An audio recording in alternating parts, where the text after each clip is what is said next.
Olá a todos, meu nome é Denise, eu irei falar sobre análise de revestimentos argamassados, utilizando o ensaio de determinação do módulo de elasticidade dinâmico através da velocidade de propagação de onda ultrassônica.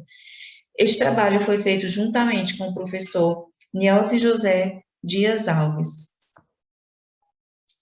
Na estrutura da apresentação, ela se dará pela introdução, objetivos, metodologia, resultados, conclusões e agradecimentos.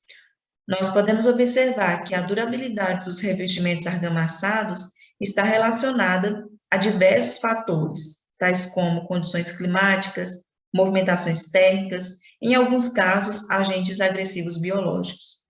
E o desempenho do sistema, ele pode ser afetado negativamente quando não considerado os parâmetros de controle de produção, a granulometria, reologia, trabalhabilidade, cura, deformabilidade e elasticidade, fazendo com que as propriedades no estado fresco e endurecido sejam prejudicadas, comprometendo a vida útil de projeto. Em algumas considerações, nós temos as normas de desempenho, por exemplo, a ABNT NBR 15575, parte 1, a qual estabelece a vida útil de projeto de uma vedação vertical externa, que deve ser maior ou igual a 40 anos, e a vida útil de projeto de uma vedação vertical interna deve ser maior ou igual a 20 anos. Com isto, tem-se adotado de alguns métodos empíricos para quantificar um módulo de elasticidade dinâmico que seja adequado para os revestimentos argamassados. Assim, há dois tipos de métodos para a determinação do módulo de elasticidade, que é o estático e o dinâmico. Este trabalho, ele será analisado através do método dinâmico. Assim, o ensaio do módulo de elasticidade dinâmica por ultrassom se dá por uma onda mecânica longitudinal, na qual as oscilações acontecem na direção de propagação da onda, diferentemente de ondas transversais, nas quais as oscilações acontecem em uma direção perpendicular à direção de propagação da onda. Então, a velocidade de propagação de onda sonora depende da densidade do meio em que se propaga. Logo, quanto mais denso for o meio, maior será a velocidade, e quanto menos denso for o meio, menor será a velocidade. Isso está relacionado às propriedades no estado fresco.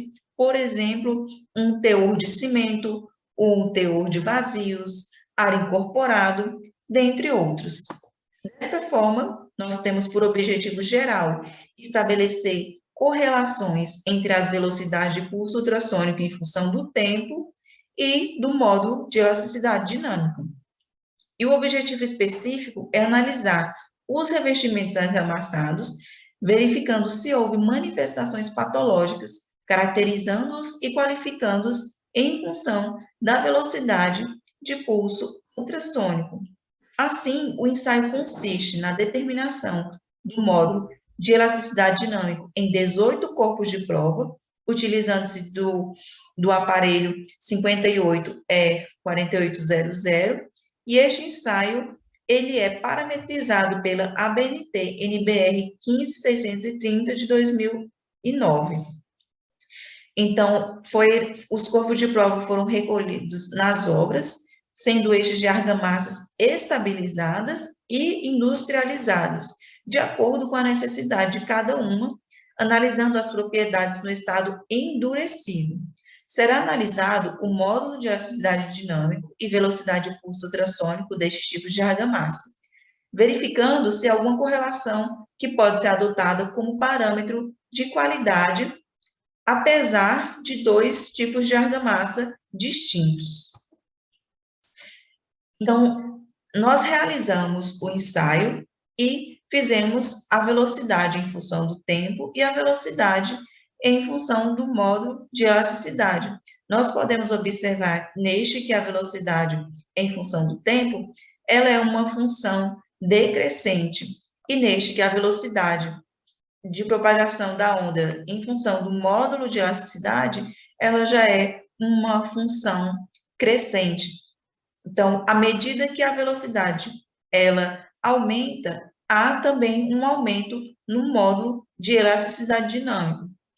Nós podemos observar a concentração de 6 corpos de prova, sendo 2 de cada obra, obras distintas e argamassas distintas. Ainda assim, não houve nenhuma manifestação patológica nestes em que o módulo de elasticidade ficou com o valor entre 7 e 8 gigapascal. Já nestes em que o módulo foi muito baixo, apresentou manifestação patológica, e nestes que o módulo foi muito alto, também apresentou manifestações patológicas. Desta forma, é necessário que o revestimento ele seja adequado, o módulo seja adequado ao revestimento, pois o revestimento não pode ser altamente rígido, ele não pode ser altamente elástico, ele precisa ter a capacidade para se deformar, precisa ter a capacidade para absorver as solicitações que ocorrem durante a vida útil. Assim, nós fizemos uma classificação da qualidade da argamassa em função da velocidade, que foi de acordo com o gráfico anterior. Então, velocidades inferiores a 2.000 metros por segundo, a argamassa é de qualidade ruim, pois apresentou manifestação patológica. Argamassas entre 2.100 a 2.350 metros por segundo é uma argamassa de qualidade excelente, pois ela não apresentou nenhuma manifestação patológica e ela tem a capacidade de absorver as deformações, capacidade de absorver as solicitações ao longo de sua vida útil. E assim, conforme foi visto, quando há o aumento da velocidade, há também o aumento do módulo de elasticidade dinâmica. Estes revestimentos regular, duvidoso, inadequado, eles não são adequados para o revestimento argamassado, pois eles não comportam, eles não têm a capacidade de receber as solicitações ao longo de sua vida útil. Assim, nós podemos observar nessa figura 3 e nessa figura 4 o resultado dos revestimentos em que o módulo de elasticidade foi muito alto, houve este revestimento, houve esta fissuração no revestimento argamassado, tanto na obra 2 quanto na obra 4, mesmo sendo de argamassas diferentes, argamassa industrializada e estabilizada. Com isso, nós podemos ter como conclusão que o ensaio do módulo de elasticidade dinâmica, além de ser um ensaio não destrutivo, ele é um método eficaz no diagnóstico de manifestações patológicas. Ele pode ser utilizado como forma de monitoramento do revestimento argamassado e é necessário que se estabeleça um limite para o módulo de elasticidade. E as correlações realizadas, elas mostraram ser fidedignas. E assim auxilia também na profilaxia das edificações, servindo tanto de maneira preventiva quanto de maneira corretiva para um diagnóstico eficaz das edificações. Deixo aqui algumas referências bibliográficas. Quero também deixar o meu agradecimento a todos. Sintam-se à vontade para entrar em contato se tiver alguma pergunta e fico aqui à disposição de todos. Meu muito obrigada e até mais.